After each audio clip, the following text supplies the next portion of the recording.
Assalamu alaikum wa rahmatullahi wa barakatuhu.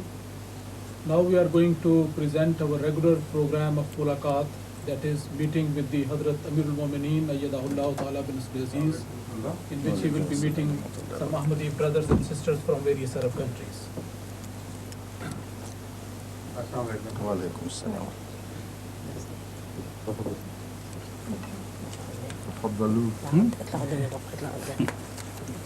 How are you? Alhamdulillah, barakallah. Fine? Alhamdulillah. And you're fine? Alhamdulillah. What about your Arabic lessons? Why don't they start playing them? We never got them to Perhaps the Prashati has got them. I'll ask you today. Find out. I think we should start playing them now. I received the 3 cassettes, video cassettes from Brother Obada, and I watched them.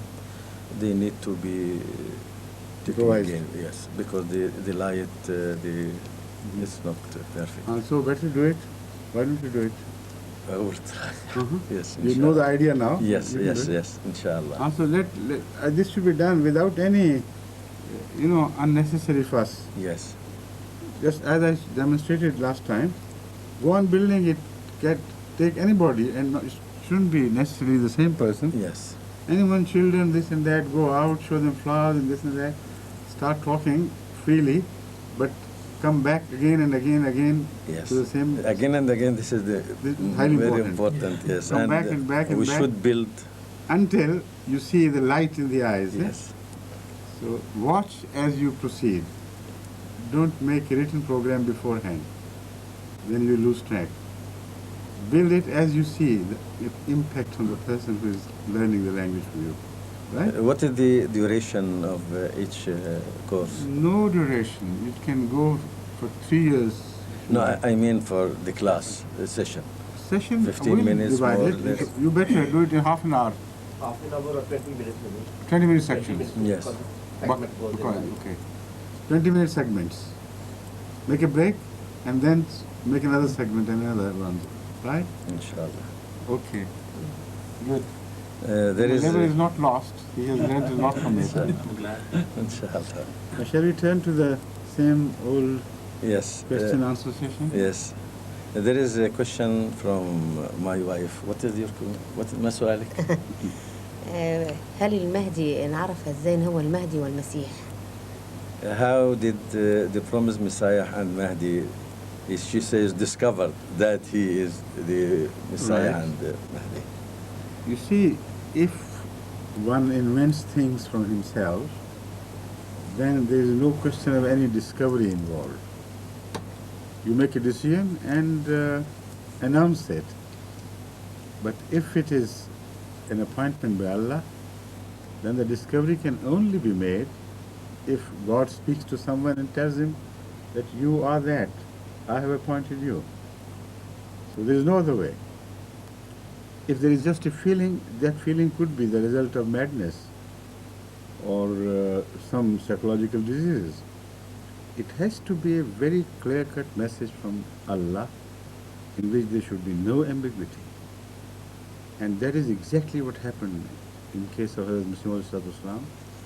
You know, he too, as other scholars believed that Jesus Christ was live, bodily taken up in heaven somewhere, and he's still awaiting his return. Now, that was because he had inherited this view. Sometimes you inherit something and you never question it consciously, you're not awakened to the reality that this is absurd. So he continued to believe until God told him that Jesus Christ is dead and I have made you Christ in his name and his character. That was the most, jolting experience.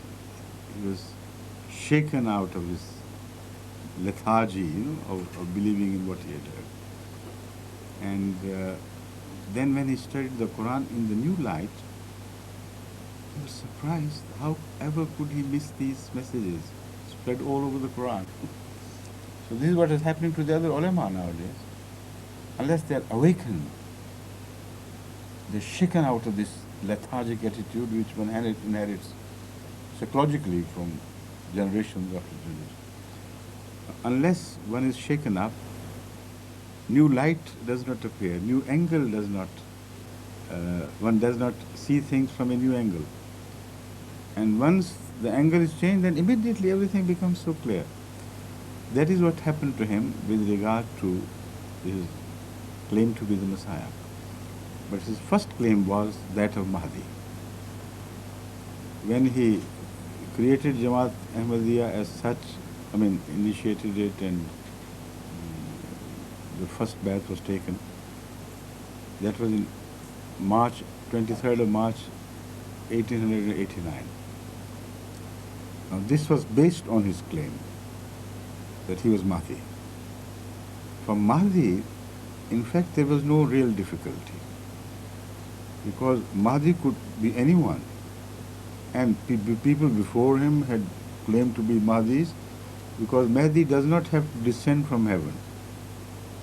So anyone could make a claim. So did he when Allah told him. But I think I have taken too long. I'll answer the part of the question after you have translated, please. السؤال هو كيف عرف سيدنا الإمام المهدي والمسيح الموعود أنه الإمام المهدي والمسيح الموعود؟ يجيب أمير المؤمنين على هذا السؤال فيقول أنه إذا كان الأمر منبعثا من نفس الإنسان، كأن يكون عنده هذا التوهم أو يكون بسبب مرض نفساني أو بعض الأشياء التي تصيب نفس الإنسان، فإنه يقرر ويدعي ويقول أنا فلان أو فلان. ولكن إذا كان الأمر من عند الله فلا يمكن أن يتم إلا بحديث مباشر من الله سبحانه وتعالى إلى الشخص، وليس في هذا الحديث أي غموض أو أي حيرة، وإنما يكون واضحا وضوحا تاما. وهذا ما حدث بالنسبة للإمام المهدي والمسيح الموعود، فقد أخبره الله تعالى أنك أنت المسيح. كان هو ككل المسلمين يعتقد أن المسيح ابن مريم موجود في السماء وأنه سينزل فيما بعد، وهذه العقيدة ورثها من كل المسلمين في ذلك الوقت، ولم يعطها التفكير العميق، لأنه لم يكن هناك ما يثير هذا. ولكن عندما جاءه هذا الكلام الإلهي أو جاءه هذا الإلهام والوحي الإلهي، فإنه هزه هزة عميقة. فعندما بحث القرآن ودرسه تعجب وقال ما هذا؟ كيف تفوت علينا مثل هذه الأمور؟ إن وفاة سيدنا عيسى واضحة في القرآن وموجودة في كثير من الآيات. وعندئذ أيقن وعرف أنه المسيح الموعود، وأن الله سبحانه وتعالى أقامه باسمه وبروحه ومهمته. أما عندما أنشأ وأقام الجماعة الإسلامية الأحمدية فإنه أنشأها بصفته الإمام المهدي، وهذه نسبيا مسألة أبسط، لأن أي إنسان يستطيع أن يقول أنا الإمام المهدي، لأن الإمام المهدي لن ينزل من السماء كما كان يظن الناس بالنسبة للمسيح الموعود. وكان هناك من ادعى أنه الإمام المهدي، ولكنه قال أن الإمام المهدي بعد أن أخبره الله تعالى أنه الإمام المهدي. فأنشأ الجماعة الإسلامية الأحمدية بهذه الصفة في 23 من مارس عام 1889. But how did Allah told him that? I'm coming to that. As far as the Imam Mahdi claim to the Mahdiyyat is concerned, he was told clearly in his ilham, and that is why all the ulama flared up and they highly questioned that claim. They said, you are a false man, we don't believe you to be the Imam Mahdi. And this debate was continued until 1894. Now imagine, he claimed to be the Imam Mahdi in 1889. And when he claimed, the whole world of ulama erupted like volcano. And they said, you're a liar, you're a false man, we don't believe in that, and so on and so forth. Until in 1890, instead of withdrawing his claim, he said, you cannot digest my claim to be the Mahdi, God has also told me that I am Masih al-Ma'ud. That was the end of it. There was a furor in the whole of the Muslim world, and they said, look, the man, he's gone mad. He says he's Mahdi, and also he claims that he is Masih al-Ma'ud. While Masih ibn Maryam is alive somewhere in the heaven, and he is to descend bodily from the heaven. Now, this process was very rapid. Before he made the Jamaat, he had not made the claim to be the Messiah. But Imam Mahdi he was, because it was very clearly stated to him, and in Brahine Ahmadiyya long before it was said that God would show you, give you two signs. That is the signs of the moon and the sun. But when when he was told that he was Messiah, that was the most difficult period of his life. Because he believed that Messiah was a prophet of Allah. And he was an ordinary follower of the Hazrat Muhammad Rasulullah Sallallahu Alaihi Wasallam in his ummah. How could an ordinary ummati be the Messiah? That was his mental struggle, which kept him so distressed and, with such, sometimes he suffered in pain as to what was happening. He writes about it himself. He says, there was a long period when I suffered quietly. I knew it was a revelation from God, and I couldn't understand myself to be the Messiah. So what I did ta'weel. I said, a sort of Messiah. I said, look here, people call anybody who cures somebody miraculously that he's a Messiah. So it is just a title. I couldn't be that Messiah which was promised. Then he writes at one place that the wahi of Allah started coming like rain, where you can't deny anything. He said, you are the Messiah. Go ahead and do it. I'm with you. So it was in 1890-91 that he added to this claim of Madhaviyya that he is also Masih al-Ma'ud.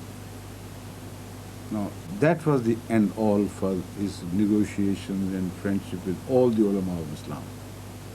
They said, now, as they say, هَذَا فِرَاقُ بَيْنِي وَبَيْنَكُمْ. No more.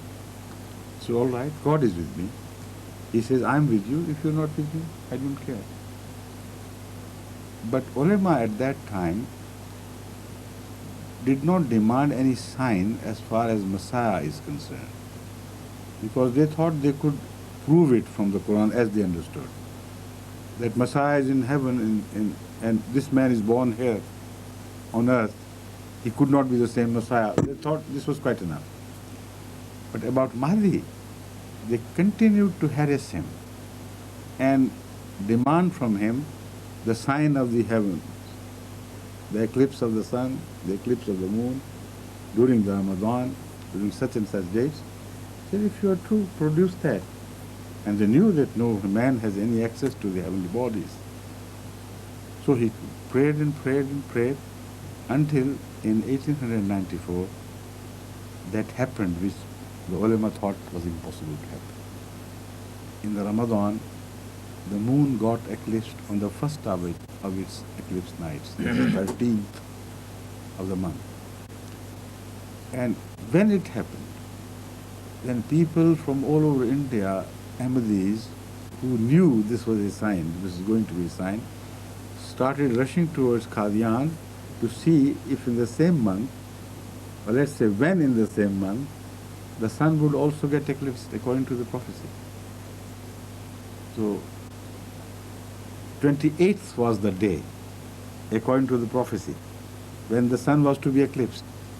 Because sun gets eclipsed on 27th, 28th, 29th. And the prophecy was that middle of the dates, middle of the day, which is 28th. So they knew precisely what was going to happen. And arrangements were made on the top of the mosque Mubarak. Masjid Mubarak is the name. And they were waiting. Everybody was excited to see when the second part of the sign from Allah would appear. And at about 9 o'clock, while they were all sitting together at the top of the mosque, a man rushed and said, the moon is eclipsed, the sun is eclipsed, the sun is eclipsed. He kept shouting as running towards them. And then they all got up and saw, and it was the beginning of the eclipse. Yet it was not yet full.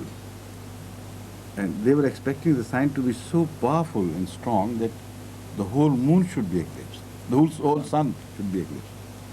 And lo, within 2 hours, an hour and a half, the entire sun got eclipsed. Imagine their state of mind.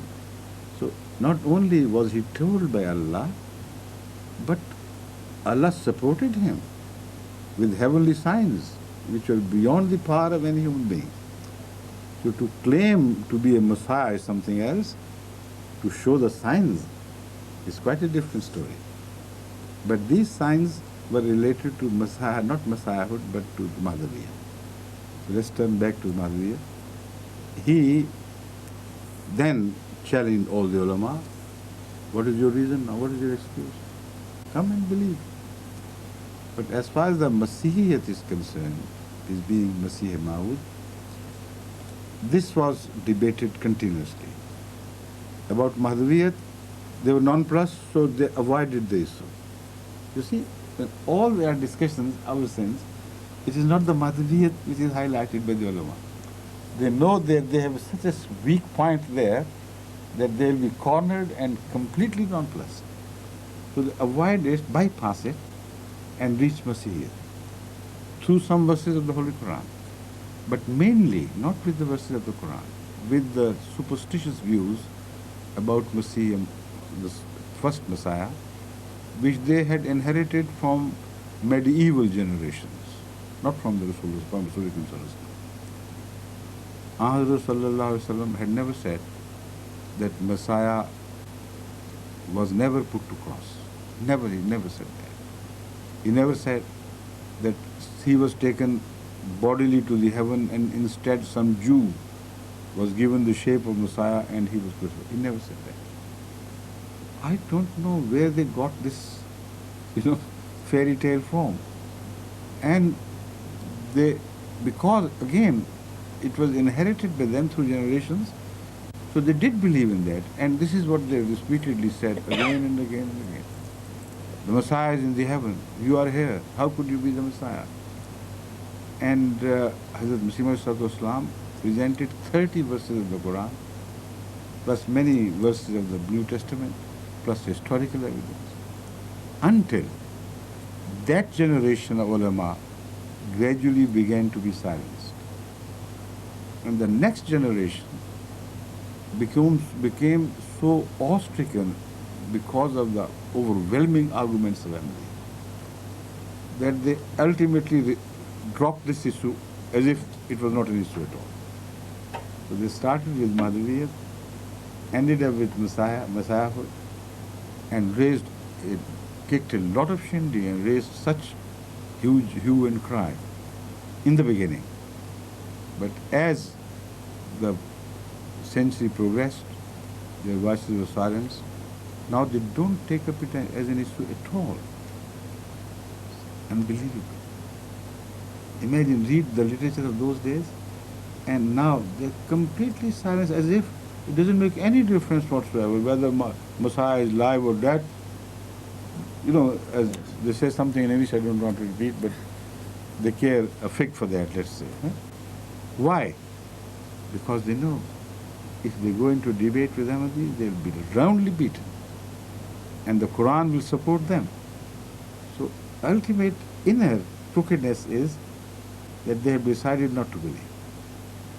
Even if they have to reject Quran, even if they reject Hadith, they say, all right, these things are unimportant. Our forefathers were stupid. They started giving it unnecessary emphasis. No Mahdi, no Messiah. So this is the practical state.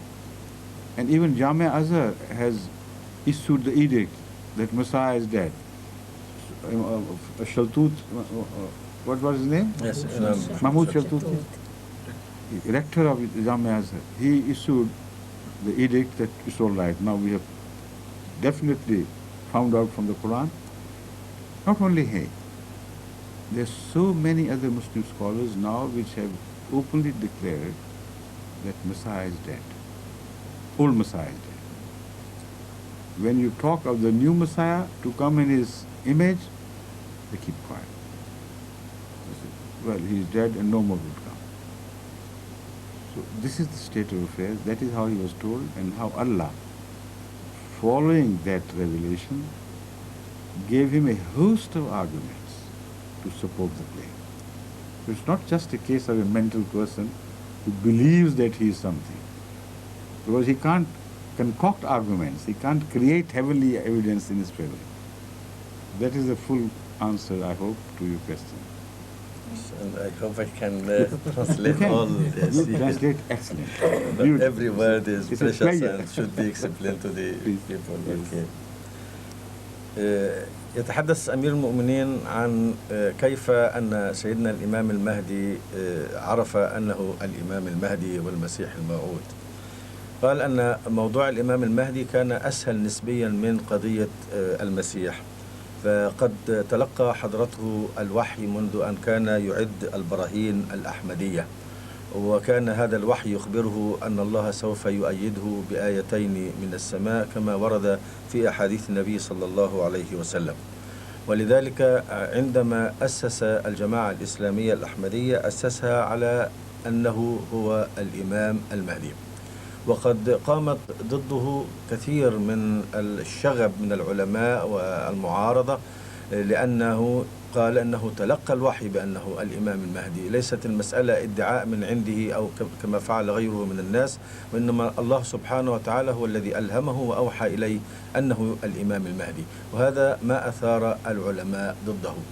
وتفاقمت القضية بعد ذلك عندما ادعى أنه المسيح الموعود، لأنهم إذا كانوا لم يقبلوا بالإمام المهدي والوحي الذي ادعى على أساسه أنه الإمام المهدي، القضية الآن أصبحت معقدة، لأن المسيح هم يعتقدون أنه نبي ولا يتصورون أن النبوة تأتي بعد ذلك. على أي حال، لقد تعرض سيدنا الإمام المهدي إلى كثير من الضغوط النفسية والقلق والضيق بسبب، وكانت محنة يمر بها وألم يمر به عندما تلقى الوحي بأنه هو المسيح الموعود، لأنه كان في الأصل يعتقد أن المسيح الموعود في السماء كغيره، ولأن كل العلماء يقولون ذلك، ولأنه هو خادم مخلص للنبي صلى الله عليه وسلم، ولا يتصور أن أحد خدام النبي يصل إلى مرتبة النبوة كما يعرف الناس. ولكن الوحي تواتر إليه بعد ذلك.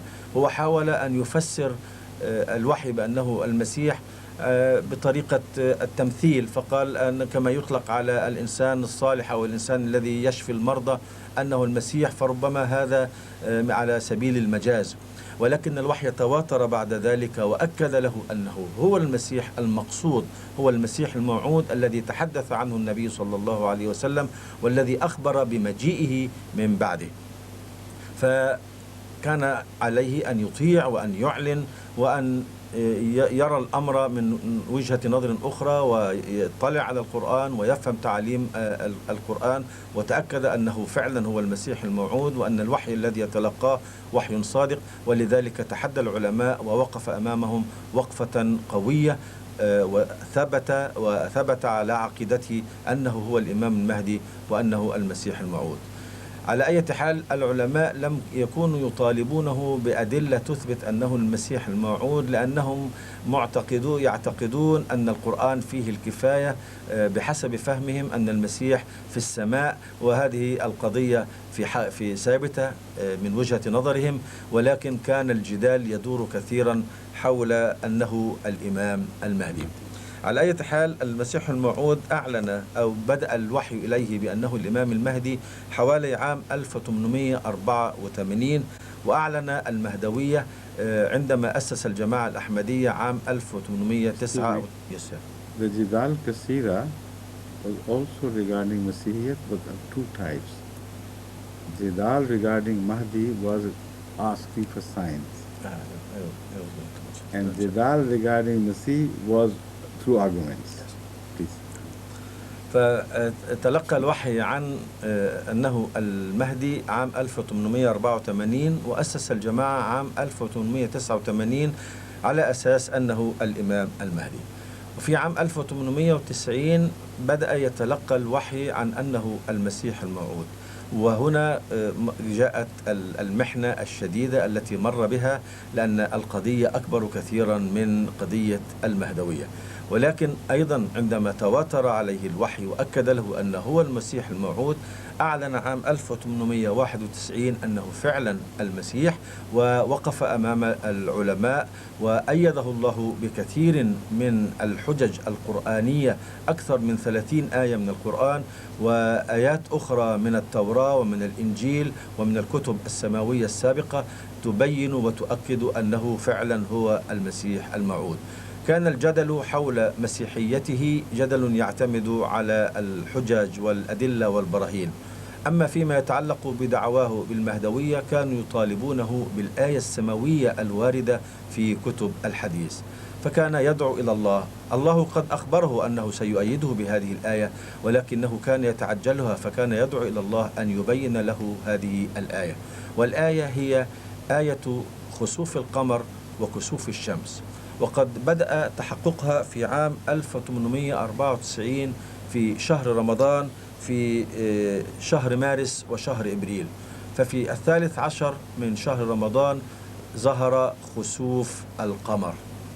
الناس عندما رأوا هذه الظاهرة أسرعوا إلى قديان وانتظروا حتى يروا الجزء الثاني من الآية وهو كسوف الشمس. وأعدت الاستعدادات لمراقبة الشمس يوم 28 من شهر رمضان فوق المسجد المبارك، والكل يترقب هل سيحدث الكسوف أم لا.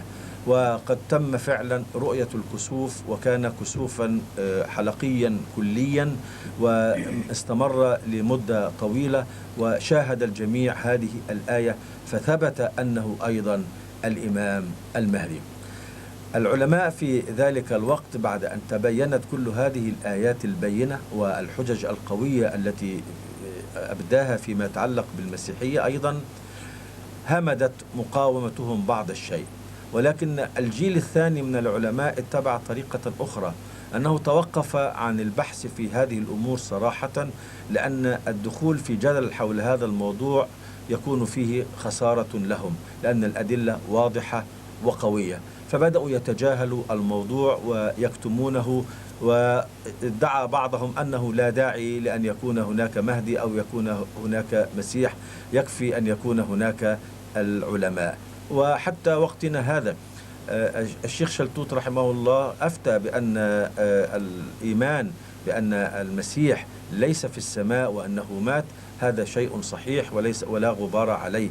وكثير أيضا من العلماء توقفوا عن بحث هذه النقطة، فكأنهم أيقنوا بأنه لا يستطيعون إثبات أن المسيح موجود في السماء، لأن النبي صلى الله عليه وسلم لم يعلن قط أن سيدنا عيسى رفع إلى السماء بجسده، أو أنه لم يوضع على الصليب لإجراء عملية الصلب، والقرآن لم يذكر ذلك أيضا، فليس لهم أي دليل لإثبات أن المسيح موجود في السماء وأنه لا يزال حيا إلى هذه اللحظة.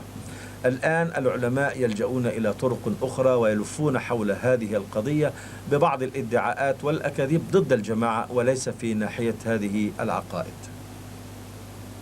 See, the only argument they present from the Quran is that the Holy Quran says, وَمَا قَتَلُوهُ وَمَا صَلَبُوهُ وَلَكِنْ شُبِّهَ لَهُمْ وَإِنَّ الَّذِينَ اخْتَلَفُوا فِيهِ لَفِي شَكٍّ مِّنْهُ وَمَا لَهُمْ بِهِ مِنْ عِلْمٍ إِلَّا اتِّبَاعَ الظَّنِّ وَمَا قَتَلُوهُ يَقِينًا.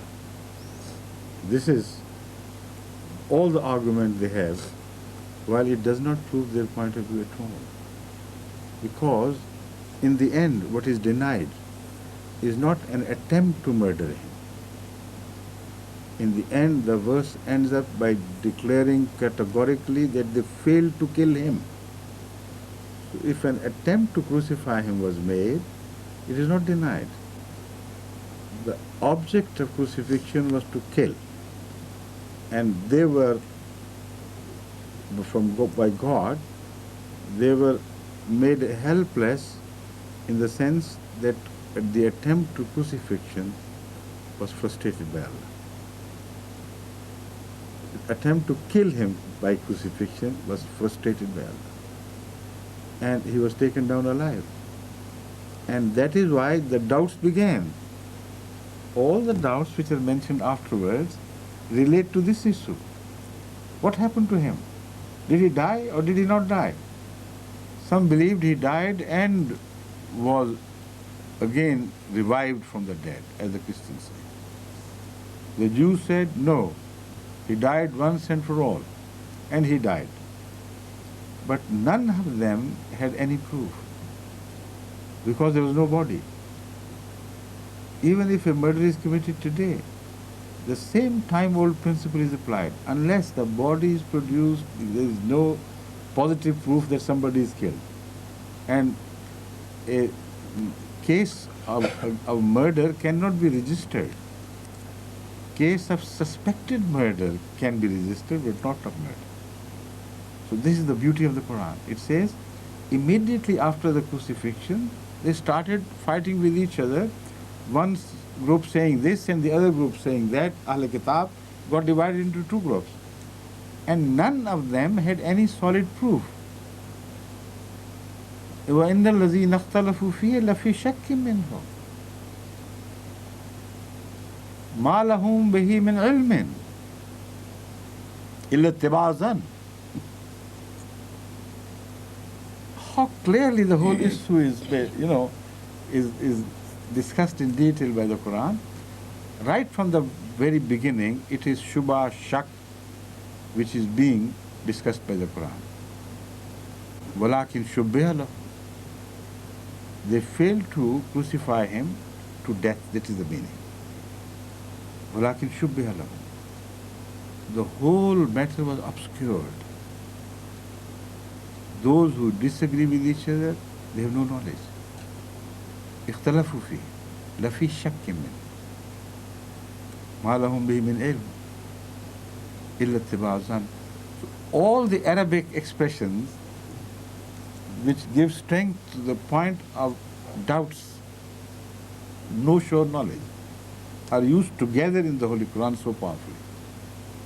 And the result, وَمَا قَتَلُوهُ يَقِينًا. Whatever you may say, whatever may have happened, they failed to kill him. Now this is their argument in favor of Jesus Christ having been taken bodily to heaven.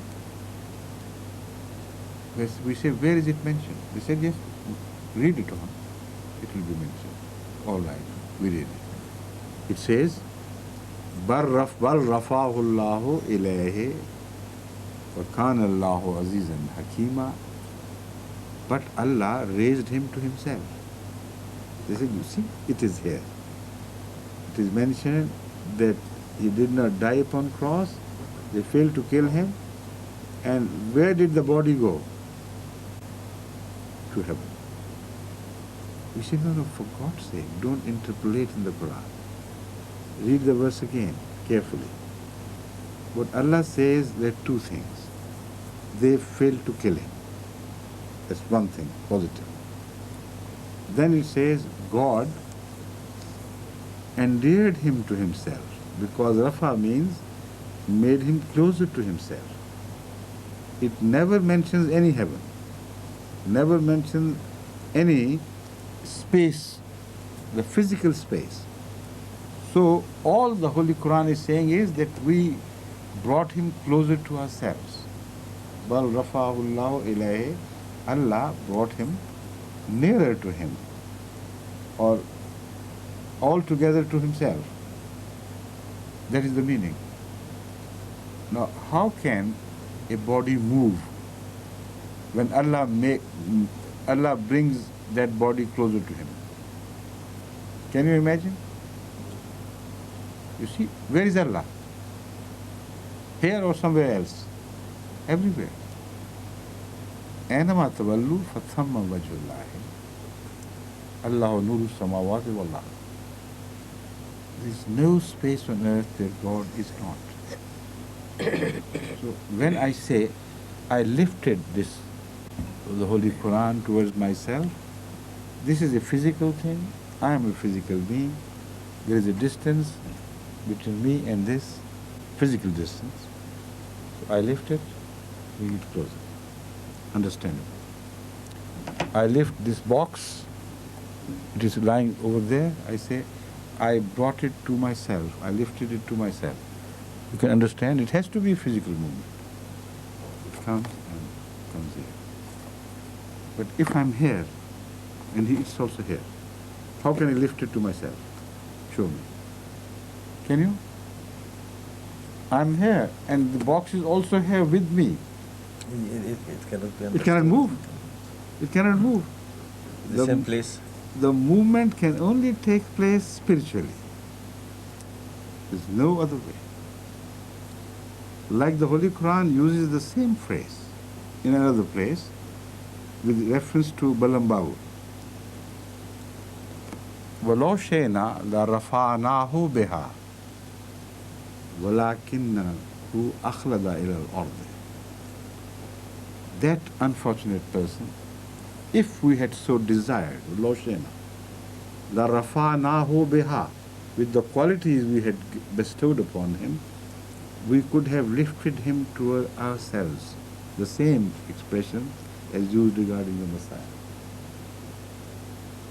What do you understand from this? Was there a struggle between God and Balambavu? God wanted to pull him up to heaven. And he said, no, I'm going down to the earth. Can you believe such a thing? It's obvious.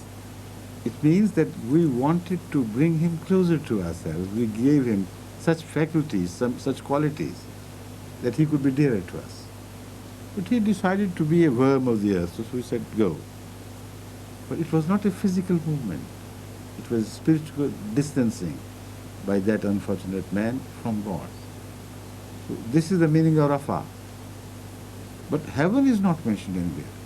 If God had said we removed him to heaven, somewhere else in space, then of course we have to agree. So this is all, but there is so much more. But I don't want to change the question and enlarge it and introduce new issues into it. So I hope that should be the last bit. يقول أمير المؤمنين أن الحجة التي يلجأ إليها علماء اليوم ومن حولهم هو قول الله تعالى في القرآن الكريم: وما قتلوه وما صلبوه ولكن شبه لهم. الواقع أن هذه الآية نفسها تبين أن هناك محاولة للقتل ومحاولة للصلب. يثبت القرآن أنه جرت هذه المحاولة، ولكنهم لم ينجحوا في هذا القتل ولم ينجحوا في هذا الصلب، لأن هذا هو الهدف الذي كانوا يهدفون إليه. ولكن شبه لهم، أي ظنوا بما ظهر لهم من العلامات أنهم قد نجحوا في هذا، ولكن هذا ليس حقيقة. يستمر القرآن فيقول أنهم بعد محاولة القتل والصلب يقول: إن الذين اختلفوا فيه لفي شك منه، أي حدث خلاف بين أولئك الذين حاولوا قتله وبين غيرهم. البعض يظن أنهم قتلوه، والبعض يظن أنه لم يقتل بل قام من الموت وخرج مرة أخرى إلى الحياة. القرآن يستخدم أسلوبا واضحا جدا في بيان الشك والاضطراب وعدم اليقين في هذا، فيقول: ما لهم به من علم. هم في شك، وما لهم به من علم، ليست عندهم وسيلة ليتأكدوا بها من هذه المزاعم التي يقولونها إلا اتباع الظن. هم يعتمدون على الظن، والظن لا يغني عن الحق شيئا. ثم يختمها بقوله: وما قتلوه يقينا. لا يستطيع أحد أن يجزم بأنه قد قتل، فكل هذه ادعاءات، لأن المتبع أنه لا يمكن الجزم بقتل الإنسان إلا إذا عثرنا على الجثة، وهم لم يجدوا الجثة. حتى في المجتمعات الحالية لا تقام قضية قتل إلا إذا عثر على جثة المقتول ليتبين أنه فعلا قد قتل. سيدنا عيسى في ذلك الوقت لم يعثر عليه أحد من اليهود، ولكنه نجا من القتل وتحرك إلى مكان آخر. أين هنا الدليل على أن الله رفعه إلى السماء؟ يقولون: استمر في قراءة الآية. نستمر مع الآية. تقول الآية: وما قتلوه يقينا بل رفعه الله إليه وكان الله عزيزا حكيما. يقولون هنا الدليل على أن الله رفعه إليه. نعم، كلمة رفعه هنا لا يمكن أن يفهم منها الرفع الجسماني، لأني عندما أقول ارفع الشيء إلي، الشيء جسم مادي وأنا جسم مادي وبيني وبينه مسافة، فإذا رفعته إلي حدثت هذه الحركة من هذا المكان إلى ذاك المكان. ولكن أين الله؟ هل الله سبحانه وتعالى في مكان معين؟ هل هو في مكان وليس في مكان؟ الله تعالى يقول القرآن: فأينما تولوا وجوهكم فثم وجه الله، أينما تولوا فثم وجه الله، وأينما تولوا فثم وجه الله. إذن الله في كل مكان، في كل وقت، في كل مكان. إذن الله ليس بعيدا عن عيسى في ذلك الوقت، فرفعه إليه لا يحتاج إلى انتقال جسماني من مكان إلى مكان، كما بيان أمير المؤمنين عندما أمسك الكتاب واحتضنه قال: هل أستطيع أن أرفع هذا إلي؟ إذا كان هو معي في نفس المكان كيف أرفعه إلي؟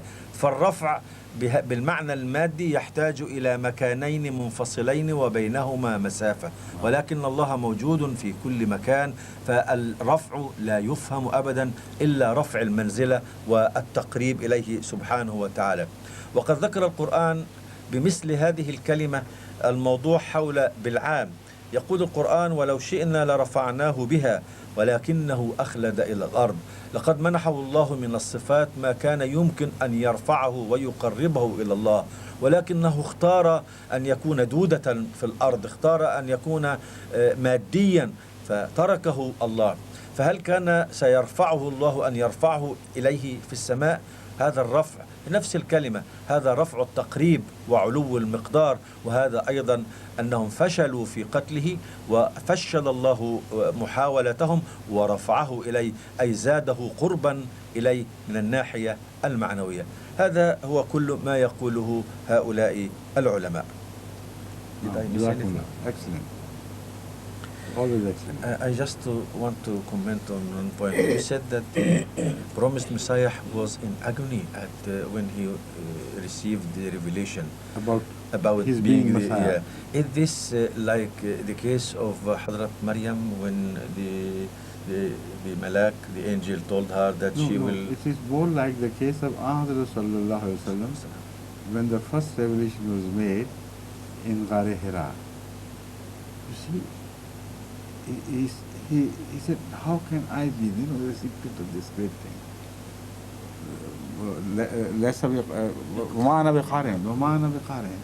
I can't even read. What do you mean?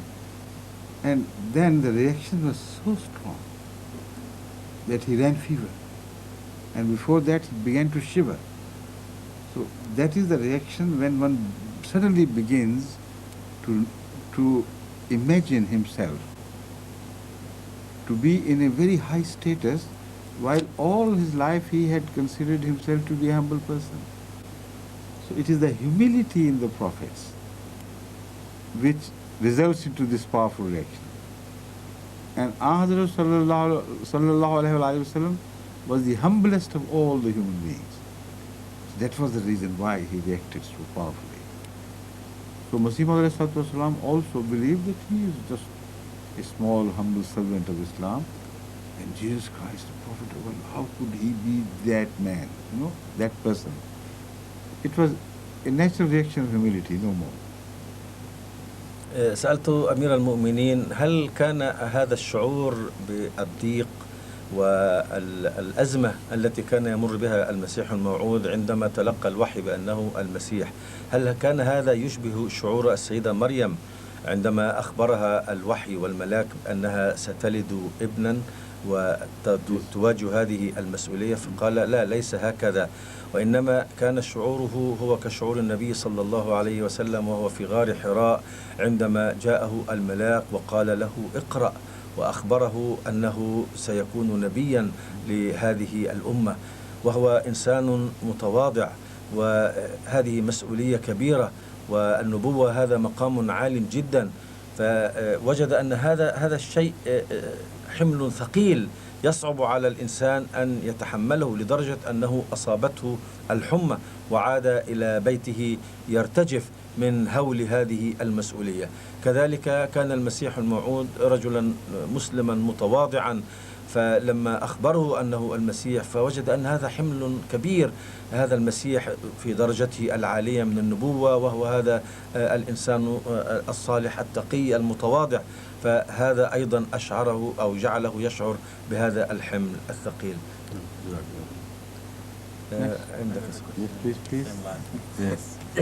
أرجو من أمير المؤمنين أن يلقي بعض الضوء على الحديثين الشريفين التاليين. لم يبقى من النبوة إلا المبشرات. قال ما المبشرات يا رسول الله؟ قال الرؤيا الصالحة يراها الرجل الصالح أو يرى له. هذا الحديث البخاري. والحديث الثاني عن أبي هريرة رضي الله عنه عن النبي صلى الله عليه وسلم قال إذا اقترب الزمان لم تكن رؤيا المؤمن تكذب، ورؤيا المؤمن جزء من 46 جزء من النبوة. هذا في مسلم في كتاب الرؤيا. You see, this is, it can be interpreted in different ways, and it should be interpreted in the light of other observations of Hazrat Muhammad Rasulullah sallallahu alaihi wasallam on the same subject. Please, the translators need the English translator of the Arabic translator. Okay, please.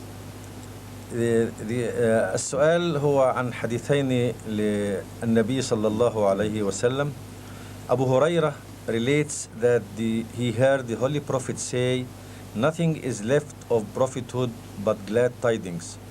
When he was asked, "What are glad tidings?" he replied, "True dreams." This is from Bukhari.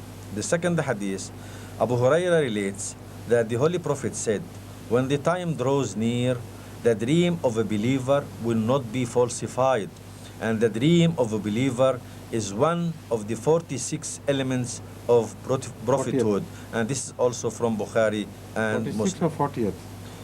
46. 46, Yes. هذا هو السؤال الذي نرجو من أمير المؤمنين أن يوضحه لنا. Jazakumullah. In answer to that, I have pointed out that Hazrat Muhammad Rasulullah sallallahu alaihi wasallam has certainly said that, we have no doubt about it. But the meaning he had in mind, what he had in mind, can only be decided with reference to other observations on the same subject. If he had not said that there will be no prophet between me and Jesus, son of Mary, then this hadith would be interpreted as comprehensive, covering everything without exception. That would mean that even Jesus Christ, the Prophet of Allah, will not be given any revelation by Allah. He'll only see dreams. Now, can you believe that this is the meaning? Obviously not. Even the ulama who oppose us, they cannot conceive such a situation that Jesus has come and God does not speak to him at all, only shows him dreams. But not only that, Hazrat sallallahu alaihi wasallam himself has clearly said that God will speak to Jesus, Prophet of Allah. God will speak to him, Prophet of Allah. God will speak to him and tell him to do this, to do that, to do that. Now, is there a contradiction between this hadith and that hadith? It's impossible. There can't be contradictions between Hazrat sallallahu alaihi wasallam's observations, because there is no contradiction in the word of God, there is no contradiction in the Prophet's word. So that means this hadith should be understood in the light of other similar ahadith on the subject. So the revelation to Messiah cannot be ruled out by this hadith. That's clear. Or is it not clear? It's impossible for any non-Ahmadi mullah, whoever he be, to declare that this hadith will stand in the way of God, revelation and Jesus Christ. They say when he comes, he will hear from Allah. Allah will speak to him. And also he will speak to Imam Mahdi. Otherwise, how would Imam Mahdi know that he is Imam Mahdi?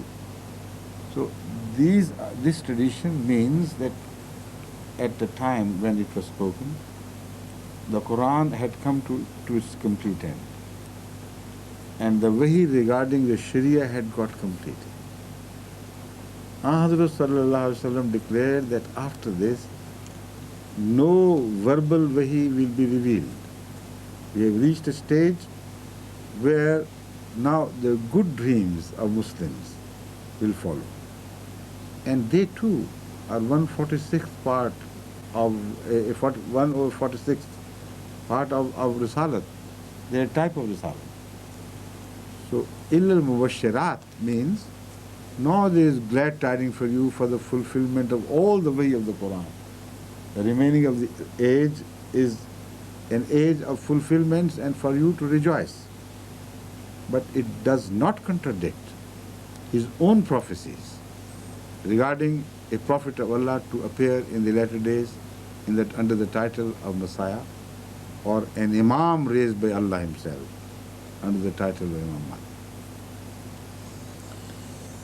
فيما يتعلق بهذا الحديث الذي يقول أنه لم يبقى من النبوة إلا المبشرات وهي الرؤى الصالحة للمؤمنين، يقول أمير المؤمنين أن هذا الحديث حديث صحيح ولا شك، ولكن يجب أن يفهم على ضوء ملاحظات أخرى قال النبي صلى الله عليه وسلم.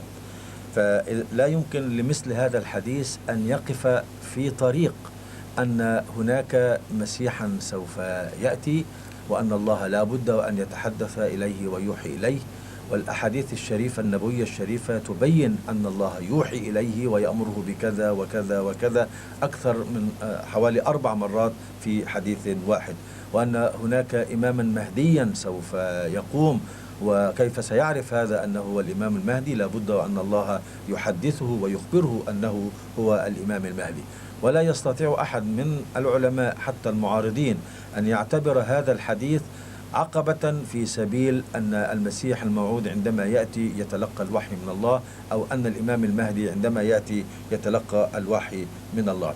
ولكن النبي صلى الله عليه وسلم بعد أن اكتملت الشريعة وعندما تم نزول القرآن أخبر أنه بالنسبة للمؤمنين الصالحين الأتقياء لن يكون هناك وحي سماوي فيه كلام إلا تلك الأمور التي تبشرهم وتجعلهم يسعدون ويعرفون أنهم يسيرون في الطريق الصحيح. The second hadith, the same hadith. The same. Yes, the same. The same applies to that. الحديث الآخر يدخل في نفس الموضوع. Same. I understand this doesn't apply only to the Muslims, but does not apply to the Messiah who has to come. Already I have explained that he is speaking of the common experience of the Muslims after the Wahi of the Quran had come to completion. It gives the clear news that after this no revolution regarding the Sharia is going to come. Now it is only for you to be happy and rejoice. And as far as contact with Allah is concerned, ordinary Muslims, if they are pious, they will receive good dreams, divine dreams from Allah. This is the tabshir which he has done. And as far as the dream of a prophet is concerned, that dream is also wahi. You can't call that dream a non-wahi. So when these dreams would appear, even if they are dreams to Messiah, that still would be called wahi. يؤكد ويوضح أمير المؤمنين أنه أخبر أن هذا الحديث قاله النبي صلى الله عليه وسلم بعد أن تم نزول الوحي التشريعي في القرآن الكريم. It appears, I'm not sure, but it seems. نعم. Because the sentence yes, that's what I mean. أن لم يبقى من النبوة، معنى ذلك أن الأخبار النبوية التي تنزل على النبي صلى الله عليه وسلم التي تتعلق بالوحي قد انتهت، وأنه لم يبقى بعد ذلك لعامة المسلمين والصلحاء إلا هذه الرؤى الصالحة التي تطمئنهم، وهذه الرؤى أيضا جزء من النبوة لأنها وحي. وعندما يأتي الإمام المهدي أو يأتي المسيح فإنه يتلقى هذا الوحي حتى وإن كان على هيئة رؤى، فهو لا يزال يسمى وحيا لأن الرؤى من وحي الله سبحانه وتعالى. If we have time. Yes, please, we have. Yes. 5 minutes. A little more than 5 minutes, I suppose, no? Okay, 5 minutes. By the end of last July, the Jama'ah Ahmadiyya in UK concluded their yearly conference. Right. And we all witnessed in that day the signs of God's help to the Jama'ah. Peoples joining the fold of Ahmadiyya every day in thousands. The message of the promised Messiah and Mahdi practically reached every corner and each inch on the world. Through MTA, Muslim Television Ahmadiyya, it could be received everywhere. And Hudur urged Ahmadis to be grateful and thankful to Allah, our Lord and Protector. Ahmadiyya is on the march to unite the Muslims in the world under the banner of Muhammad sallallahu alayhi wasallam. The next week there was a conference, a minor conference called Tahaffuz Khatam-e-Nabuwwat. What do they mean by Tahaffuz Khatam-e-Nabuwwat? If they mean to repeat the hadith La Nabiyya Ba'di, then the conference would take only 1 minute and it is over. But if they could only add some insults or bad words or lies. But if they mean by Khatam-e-Nabuwwat that the perfectness and superiority of the Holy Prophet, then they can talk for hours and for days. In fact, Islam as a whole is the subject of Khatam-e-Nabuwwat. What is the comment of Hudur? First, make it speak the same in Arabic, please. Yes. في نهاية Briefly, but do. في الشهر الماضي اختتمت الاجتماع السنوي للجماعة الأحمدية بفضل الله، وقد شهدنا جميعا آيات النصرة والتأييد الإلهي.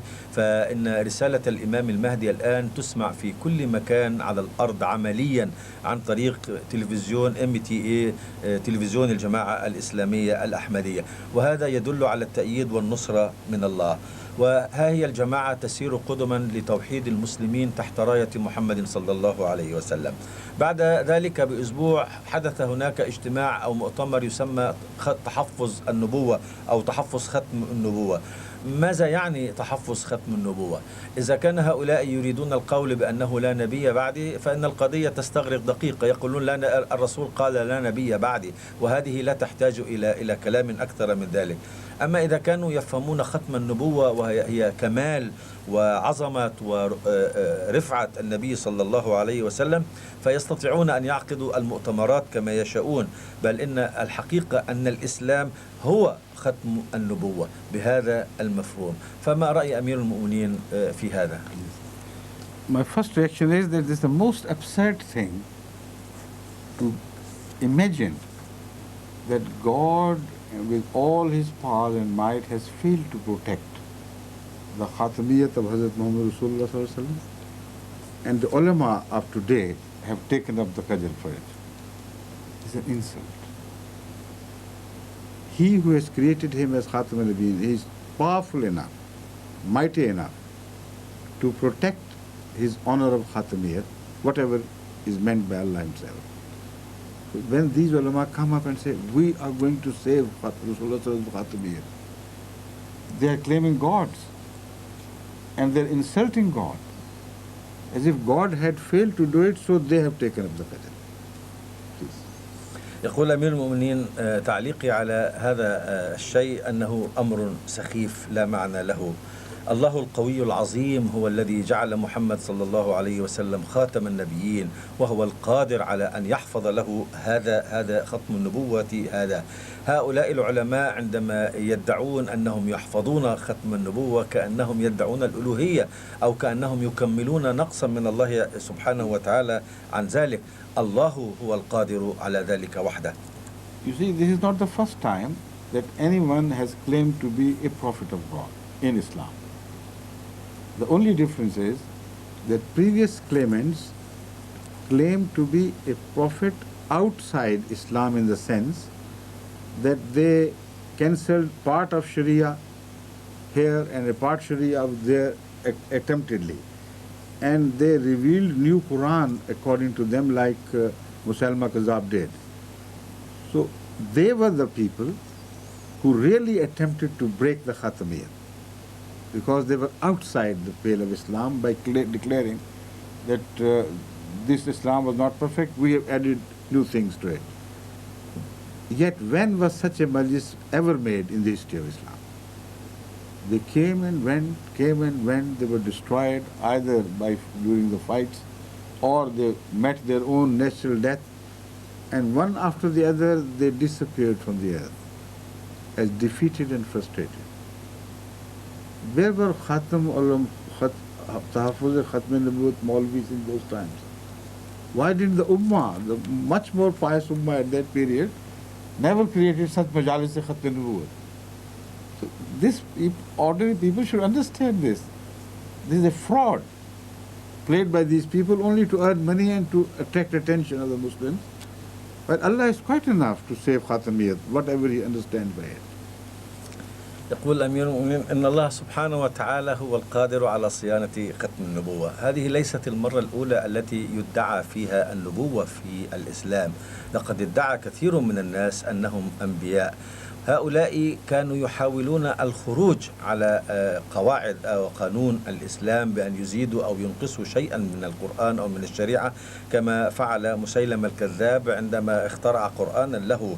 هؤلاء يريدون كسر ختم النبوة، وقد تولاهم الله وتولى علاجهم وتولى عقابهم، وهو الذي قضى عليهم وانتهى أمرهم من الأمة هكذا دون أن يكون هناك مجلس من الشيوخ أو من هؤلاء الناس الذين يحاولون الدفاع عن ختم النبوة.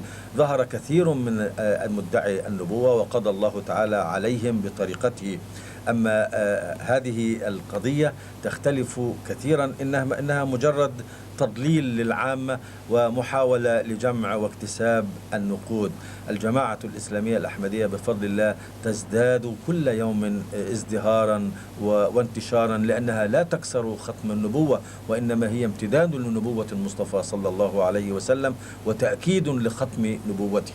Now quickly I'll bring this to conclusion because the time is running fast, running out now. You see, one thing should be remembered. Either a claimant to prophethood is false or he's right. There is no third possibility. So if he's false, what have these people to do with him? The message of the Quran is very clear.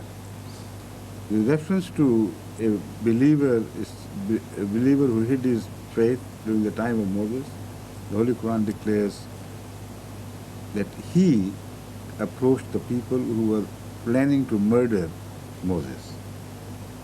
And look at him, look at his wisdom.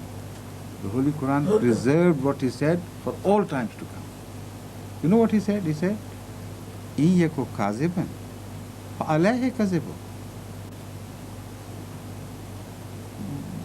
Why are you ruffled? Why are you so agitated and excited about it? At worst, he can be a false man, he can be a liar.